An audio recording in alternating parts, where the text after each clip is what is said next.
Completing the square example 2. So the first step I've sort of written out for us already is to group these x values, okay? Once I do that, I just want to rewrite it out, spaced out. So all I did was write out x squared plus 8x plus, and I put a blank in there. That's where your c value is going to be, and then minus 9.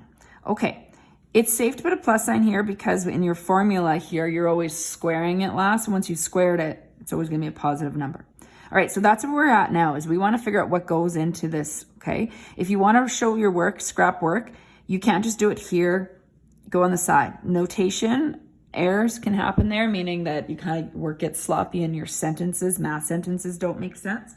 You can do it above like I did here, that's okay. But a safe way to do it is just put, a little bit of a line. You can still see the math if I need to refer to where you got some things. So your b value is 8. Okay, so remember the formula. Maybe I'll write the formula out here again. It's b over 2 squared. Okay, so you're going to have 8 over 2 squared. So 8 divided by 2 is 4. 4 squared is 16. So you add 16 here. So again, always a positive number, so that plus sign there is fine. Don't forget it. It needs to be there. If I add 16 here, I have to take 16 away to balance it. Otherwise, the equation wouldn't make sense. Okay, the next step. Now, I could factor this, but instead, taking a shortcut, I know that it's always going to be the same thing, so I can set up brackets squared, must have the squared, just square root the 16. X squared, this is always going to be x. The signs are both positive, so you know this is going to be a plus sign, 4. This would have been x plus 4 times x plus 4. Minus 9, minus 16. All right, you can hit pause on the video if you like, and then you can try this one. If you're not quite ready to do that, then just carry on with me as I'm going to work out the next one now too. All right, group the first two terms. Y is equal to, so I'm rewriting this out, plus some number's going to go in there, plus 6 is spaced out over here. Okay, b over 2 squared. So I'm going to go negative 4 over 2 squared.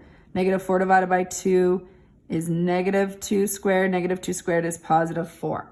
So if you're showing your work, the math is negative 4 still, and etc. If you're doing it in your head, you really don't need to think of the negative. You know that you're squaring it at the end and it's going to be a positive number. So this is plus 4. That means I have to now subtract 4.